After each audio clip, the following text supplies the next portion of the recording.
এই জন্য আমি আপনার নবী হযরতে মুহাম্মদুর রাসূলুল্লাহ সাল্লাল্লাহু আলাইহি সাল্লাম বলেন, তলাবুল ইলমি ফারিদাতুন আলা কুল্লি মুসলিম, প্রত্যেক নর নারীর উপর কোরআনুল কারীম শিক্ষা করা ফরজ। কোরআন ছাড়া আমাদের কোনো উপায়।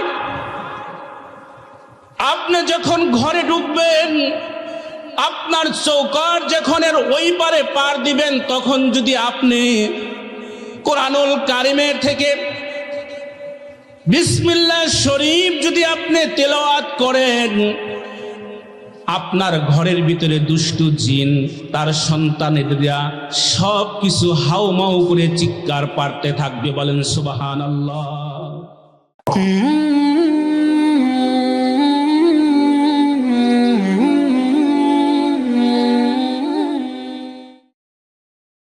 সকলেই মোহাব্বতে বলেন বিসমিল্লাহির রহমানির রহিম। আলিফ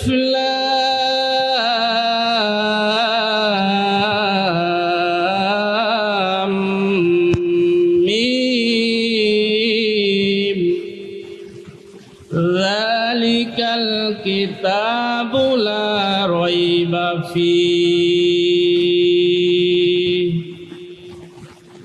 হুদাল লিল মুত্তাকিন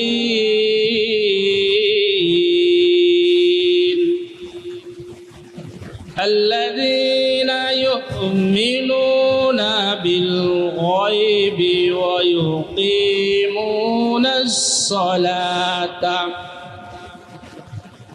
ويقيمون الصلاة ومما رزقناهم ينفقون. وقال النبي صلى الله عليه وسلم طلب العلم فريضة على كل مسلم إن الله وملائكته يصلون على النبي يا أيها الذين آمنوا صلوا عليه وسلموا تسليما. اللهم صل على روح محمد في الأرواح وعلى جسد محمد في الأجساد وعلى قبر محمد في القبور. بلغ العلا بكماله كشف الدجى بجماله محبت حسنت جميع خصاله. صلوا عليه وآله. بلغ العلا بكماله كشف الدجى بجماله حسنت جميع خصاله. صلوا عليه وآله.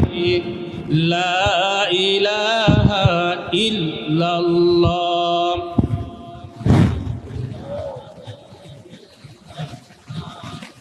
لا إله إلا الله. محبت لا إله.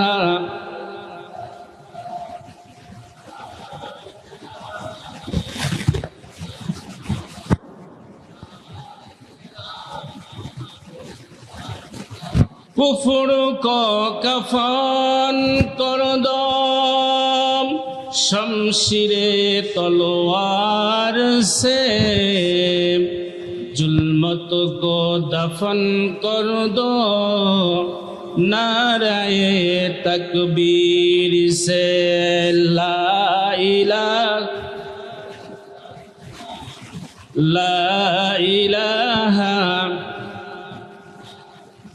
لا إله لا إله إلا সাল্লাল্লাহু মুহাম্মাদুর রাসূলুল্লাহ। সকলেই বলি সাল্লাল্লাহু আলাইহি ওয়াসাল্লাম। প্রিয় উপস্থিত, এতক্ষণ যাবত আপনারা সুন্দর আলোচনা করতেছিলেন, ঠিক না? শুনতেছিলেন না? ধৈর্য সহকারে আপনারা বসে আছেন। আমি অল্প সময় আপনাদের বিরক্ত করব, থাকবেন তো ইনশাল্লাহ? আল্লাহ রাব্বুল আলামিন আমাদের এই সুন্দর একটি মাহফিলে আয়োজন করার এবং বসা এবং বক্তাদের আসা তৌফিক দান করেছেন, সেই প্রভুর আমরা শুকরিয়া আদায় করি। সকলে বলি আলহামদুলিল্লাহ। আজকে এই বাংলাদেশের উপরে যে একটি ফিতনা ফাসাদ চলতেছে,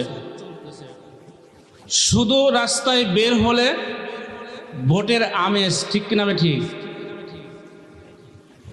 বিভিন্ন প্রার্থী বিভিন্ন ভাবে কি মাইক মারতেছে, ঠিক না? এই বাংলার বুকে দেখা যায় আজকে মানুষের নিরাপত্তা বলতে কোনো কিছু নাই, ঠিক কিনা ঠিক? সম্মানিত উপস্থিতি, মুসলমান ভাইরা রে আমার, যেই দাবাননটা বাংলাদেশে চলতেছে, যেই ফিতনা ফাসাদ চলতেছে, এই ফিতনা ফাসাদ থেকে বাঁচার জন্য এই কোরআনের রাজ কায়েম করা দরকার, ঠিক কিনা বেঠি? বিকল্প কোনো রাস্তা আছে? সব সমস্যার সমাধান দিতে পারে কে? আল কোরআন। কোরআন ছাড়া একটা মানুষ কখনো ভালো হইতে পারবে না। যে আগুনটা জ্বলতেছে, ধরেন আপনাদের এই দত্ত গ্রামের একটি বাড়িতে আগুন লেগে গেছে, যে বাড়ির মালিকটি সে বলতেছে, ভাই আমার বাড়িতে মাল সামানা আছে, সব কিছু কিন্তু পুড়িয়ে যাইতেছে, ছারখার হয়ে যাইতেছে। ওগো ভাই, তোমরা কে কোথায় আছো? আমাকে সাহায্য করো, আমার বাড়ির আগুন নিভায়া দাও। একজন মানুষ শুকনো কাঠ খড়ি নিয়ে বাজারে বিক্রি করার জন্য যাচ্ছে। সে মনে করলো আমি তো মুসলমান, আমার একটা ভাইয়ের বাড়িতে আগুন লাগছে। সে ঘোষণা দিচ্ছে, আর্তনাদ করে চিৎকার পারতেছে, যার কাছে যা আছে সেটা নেই, আমাকে সাহায্য করো। শুকনা কাঠখড়ির মানুষটি এবার এক ভ্যান বোঝাই কাঠ নিয়ে দত্তগ্রাম বাজারে যাইতেছিল। সকল খড়ি ওই আগুনের ভিতরে দিয়ে দিছে। আগুন জ্বলবে না নিভবে না জ্বলবে বলেন তো? আর একজন মানুষ কি করছে, যখন বাড়িওয়ালার আর্তনাদ চিৎকার শুরু হয়েছে, দোকানের জন্য কেরোসিন তেল নিয়ে যাচ্ছিল। তেলওয়ালা এক ব্যাগ ব্যানঘাড়ির তেল আগুনের ভিতরে নিক্ষেপ করছে আগুনটাকে নিবানোর জন্য। আগুন নিভবে না জ্বলবে বলেন তো? আরেকজন মোটর সাইকেলের পেট্রোল বিক্রি করানোওয়ালা দোকানের জন্য এক ব্যান পেট্রোল নিয়ে যাইতেছিল। বাড়িওয়ালার যখন আর্তনাদ চিৎকার শুনছে যে মুসলমানের জন্য সাহায্য করা দরকার, তখন সে ভ্যান বোঝাই পেট্রোল ওই আগুনের ভিতরে নিক্ষেপ করছে। আগুন আরো জ্বলছে, ঠিক কিনা বেঠি? আমরা যেই মার্কা নিয়ে আমরা নির্বাচন করি না কেন, আমাদের পার্লামেন্টে যদি এই কোরআনের মতো কোরআন যদি আমরা পার্লামেন্টে না তুলতে পারি, এই বাংলার আগুন লাকড়ি দিয়ে নিভবে না, কেরোসিন দিয়ে নিভবে না, পেট্রোল দিয়ে নিভবে না। বাংলার আগুন নিবানের জন্য এই কোরআনের রাজ কায়েম করতে হবে, ঠিক কিনা বেঠি? কোরআনের পথে অবিচল থেকে আমার মরণ যেন হয়, ঠিক কিনা বেঠি? কোরআনের পথে অবিচল থেকে আমার মরণ যেন হয়। তোমারই কাছে মিনতি আমার, তোমারই কাছে মিনতি আমার, মহামহিম কোরআনের পথে অবিচল থেকে আমার মরণ যেন হয়। সকল বলে আল্লাহুম্মা আমিন। সম্মানিত উপস্থিতি, আমি আপনার নবী হযরত মুহাম্মদুর রাসূলুল্লাহ সাল্লাল্লাহু আলাইহি সাল্লাম হযরত আবু হুরায়রা রাদিয়াল্লাহু তাআলা আনহুকে বললেন, হে আবু হুরায়রা, কোরআন পড়ো, কোরআনে পড়ো, কোরআন শেখো, কোরআন পড়ো, কোরআন মানুষদেরকে শিখাইতে থাকো। এই কোরআনের সাথে হে আবু হুরায়রা তুমি লেগে থাকো। কিয়ামত অবস্থায় যদি তোমার মৃত্যু হয়ে যায়, তোমাকে জিয়ারত করার জন্য আসমান থেকে ফেরেশতারা আসবে। বলেন সুবহানাল্লাহ। আমরা মুসলমান, আমাদের হজ করতে খানায় কাবা আমরা জিয়ারত করতে যাই, আর হাফেজে কোরআন যার সিনার ভিতরে কোরআন আছে, যে কোরআন তিলাওয়াত করবে, যে কোরআনের পথে চলবে, যে কোরআনের আইন মানবে, ওই মানুষটির জন্য মৃত্যু হওয়ার পরই আসমান থেকে ঝাঁকে ঝাঁকে ফেরেশতা অবতরণ করবে। বলেন সুবহানাল্লাহ। এই জন্য মুসলিম জাতিদেরকে, মুসলমানদেরকে জিয়ারতগার হচ্ছে আমি আপনার নবীর রওজা এবং খানায় কাবা হচ্ছে মুসলমানদের জিয়ারত করার জায়গা। ঠিক কিনা বেঠি?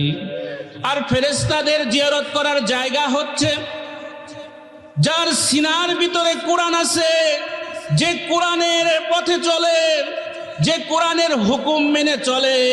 ওই মানুষটা যখন মৃত্যুবরণ করবে, ওই মানুষটার কবরে ফেরেশতারা জিয়ারত করতে থাকবে। বলেন সুবহানাল্লাহ। এই জন্য আমরা কোরআনের পথে থাকবো ভাই। যদি বাধা আসে, যত বাধা আসুক না কেন, ইনশাল্লাহ আমরা কোরআনের পথে থাকবো। ঠিক কিনা বেঠে? সম্মানিত উপস্থিতি, আপনাদের কষ্ট হচ্ছে, একটু কষ্ট হয়ে দিল লাগায় শুনেন। কোন ব্যক্তি যদি এই কোরআনের সূরাতুল বাকারার প্রথম 4টি লাইন, 4টি আয়াত তিলাওয়াত করবেন। আজকে সকালের বেলাও তাফসীরটা দেখছি, তাফসীরে ইবনে কাসিরের ভিতরে লিখছেন, কোন ব্যক্তি যদি সূরাতুল ফাতিহার 4টি আয়াত তিলাওয়াত করবে, যেই ঘরে, যেই দোকানে, যেই আঙ্গিনায়, ওই ঘরের ভিতরে কখনো শয়তান থাকতে পারে না, খান্নাস ইবলিসের চেলাপেলা থাকতে পারে না। হাদিস শরীফের ভিতরে আসছে, ওই ঘর থেকে এই খান্নাস জিন জাতিরা, খবিসাত্তাগুনা, ওই ঘর থেকে এই সূরাতুল বাকারার 4টি আয়াত যদি কোনো বাবা, কোনো মা, কোনো ভাই বোন তেলাওয়াত করেন, ওই ঘর থেকে বায়ু মারতে মারতে ঘর থেকে বের হয়ে যাবে। কিন্তু আজকে মুসলমানের কি হইল? দেখা যায় আগেকার মা বোনেরা, মা চাষিরা, তারা সকালবেলা উঠিয়ে কোরআন তেলাওয়াত করছে। ঠিক কিনা বেঠিক? তাদের পেটে ভাত ছিল না, তাদের শরীরে তেমন কাপড় ছিল না, তাদের কোরআনটা রাখার কোনো জায়গা রাখতো না। আমাদের সিরাজগঞ্জ ভাষায় বলে সিগা। আপনারা সিগা চেনেন না? সুতা দিয়ে, পাট দিয়ে সিগা বানাইতো আগে। ঠিক কিনা বেঠিক? সিকা, এই সিকার উপরে কোরআন রাখতো, অথবা একটা তক্তা বাঁধিয়া তার উপরে কোরআন রাখতো। ঠিক কিনা বেঠিক? আজকালকার দেখা যায় ঘরের ভিতরে ফার্নিচারের অভাব নাই, অড্ডবের অভাব নাই, অড্ডবের ভিতরে শত শত কাপড়, কিন্তু ঘরের ভিতরে আজকে কোরআন পড়ে আছে, কোরআনের শরীরে কোনো কাপড় নাই। ঠিক কিনা বেঠিক? এইটা হতেছে আমাদের মুসলমানদের চরিত্র। তারা কত আদব নিয়ে কোরআনুল কারীম তেলাওয়াত করতেন, পড়তেন, বুকে জড়াইয়ে নিতেন। আজকালকার দেখা যায় প্রত্যেকটা ঘরের ভিতরে নাফরমানি চলতেছে, ঠিক কিনা বেঠিক? আমার জীবনে একটি বাস্তব ঘটনা আমার কাছে কমপ্লেইন দিয়েছে একজন বোন। বলে, হুজুর, আমি ছিলাম মাত্র 27 পারার হাফেজ। এই যে আপনাদের কেন্দুয়া থানার ভিতরে একটা কাহিনী, আপনার বোন তার বাবার সামনে ঘটনাটা বলছেন। আমি ছিলাম 27 পারার হাফেজ, আমার নাম সুমাইয়া। হুজুর, আমি একজন ভাঙ্গারি ব্যবসার সাথে আমার বিবাহ হয়ে যায়। হুজুর, আমি এই বিবাহ হওয়ার পরেই আমি আর এই কোরআন আর কোনোদিন পড়ি নাই। বলেন নাউজুবিল্লাহ। আমার স্বামী কি করেছেন? আমার ঘরের ভিতরে এলইডি টেলিভিশন সেট করেছেন, সর্বক্ষণ ডিশের লাইন দিয়ে, ওয়াইফাই লাইন দিয়ে সর্বক্ষণ ছবি দেখা হয়। আমি রাগ করে কি করলাম, আমার স্বামীকে একদিন বললাম, ওগো শোনেন, আমি তো মাত্র 26 পারার 27 পারার হাফেজ, আমাকে নিয়ে আসছেন, আমাকে একটু সুযোগ দেন, আমি যাতে কোরআন পড়তে পারি। বলে, স্বামীর কর্তব্য, স্বামীর হুকুম মানা ফরজ। বলেন নাউজুবিল্লাহ। স্বামীর হুকুম মানা ফরজ, কিন্তু এমন হুকুম মানানো যাবে না যেটা আল্লাহ এবং আল্লাহর নবীর বিরোধিতা হবে, ঠিক কিনা বেঠে? বলে, তারপর থেকে আমার সন্তানের হয়তো আমি নামাজ পড়ে আমি সব কিছু ভুলে গেছি। হুজুর, আমার স্বামীকে বললাম এলইডি টেলিভিশন ঘর থেকে বের করতে হবে। বলে, কখনো না, কখনো এলইডি কখনো ঘর থেকে বের করা হবে না। এক পর্যায়ে কাজ্জা কীর্তন লাগার পরে আমি আমার বাপের বাড়িতে চলে যাই। আমাকে কিছুদিন পর খবর দিল, যদি আমার কথা মতো চলো তাহলে আসতে পারো, আর যদি তোমার কথা মতো চলো না হলে তোমাকে ডিভোর্স দিয়ে দিব। বলেন নাউজুবিল্লাহ। এই জন্য দেখা যায় ঘর থেকে এলইডি টেলিভিশন ঘরের সাথে, ওয়ালের সাথে লাগাইছে, কোরআন বের করে দিয়েছে, ঠিক কিনা বেঠে? এই মহিলা, এই বোন বলছে, হুজুর, আমি রাগ করে ঘর থেকে কোরআন বের করে দিছি, আর ঘরের ভিতরে অসংখ্যবার ছবি চালানো হয়। এমনও ফ্যামিলি ভাই আমাদের সমাজে আছে না? আছে না? এমনও ফ্যামিলি আছে। আবার যখন বলে, হুজুর, সন্তানেরই যখন আমার বড় হয়ে গেছেন, 2 ছেলের আম্মা আমি, এক মেয়ের কন্যা, এক কন্যার মা আমি একদিন বললাম যে কোরআনুল কারীম তেলাওয়াত করা হবে, আমাদের তো মরতে হবে। আমি সুমাইয়া বললাম, আমার তো মরতে হবে। আমার স্বামী বলে যে কি, যখন আমরা বৃদ্ধ হয়ে যাব তখন আমরা আমল করব। বলেন নাউজুবিল্লাহ। এমনও বাংলায় পুরুষ আছে নাকি বলেন তো? সম্মানিত উপস্থিতি, কথাগুলো দিল দিয়ে শোনেন। আমি আমার শ্বশুরকে বললাম, এক পর্যায়ে আমার শ্বশুর বাড়িতে এসে আমার বাপ ভাই এসে আমার সন্তানদেরকে মাদ্রাসায় ভর্তি করে দিতে চায়, কিন্তু আমার শ্বশুর বাড়ির মানুষ মাদ্রাসায় ভর্তি করবে না। আমার শ্বশুর বাড়ির মানুষ আমার সন্তানকে কিন্ডারগার্টেনে ইংলিশ মিডিয়ামে পড়াবে। বলেন নাউজুবিল্লাহ। কিন্তু আমার কথা একটাই, ইংলিশ মিডিয়ামে পড়ান, কিন্ডারগার্টেনে পড়ান, কিন্তু মুসলমানের সন্তানকে কোরআনুল কারীম শিক্ষা দেওয়া ফরজ, ঠিক কিনা বেঠিক? এই জন্য আমি আপনার নবী হযরতে মুহাম্মদুর রাসূলুল্লাহ সাল্লাল্লাহু আলাইহি সাল্লাম বলেন, তলাবুল ইলমি ফারিদাতুন আলা কুল্লি মুসলিম। প্রত্যেক নর নারীর উপর কোরআনুল কারীম শিক্ষা করা ফরজ। কোরআন ছাড়া আমাদের কোনো উপায়। আপনি যখন ঘরে ঢুকবেন, আপনার চৌকাঠ যখন এর ওই পারে পার দিবেন, তখন যদি আপনি কোরআনুল কারীমের থেকে বিসমিল্লাহ শরীফ যদি আপনি তেলাওয়াত করেন, আপনার ঘরের ভিতরে দুষ্টু জিন তার সন্তানেরা সব কিছু হাউমাউ করে চিৎকার পারতে থাকবে, বলেন সুবহানাল্লাহ। হাদিস শরীফের ভিতরে আসছে,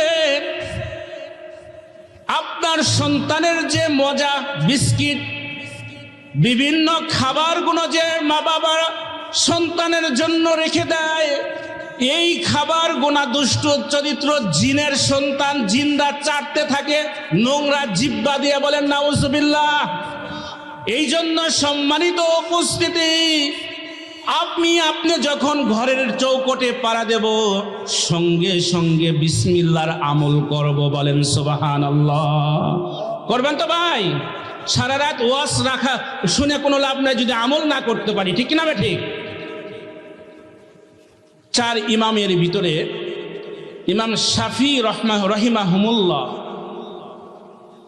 একজন ইমাম ছিলেন। ইমাম শাফি রহিমাহুমুল্লাহ ওনার জামানায় এক ব্যক্তির কোনো সন্তানাদি হয় না। অনেক ডাক্তারের কাছে, কবিরাজের কাছে, হেকিম সাহেবের কাছে যাওয়ার পরও কোনো সন্তান হয় না। তখন তিনি, এই ব্যক্তি কোরআন থেকে আমল করতে থাকে।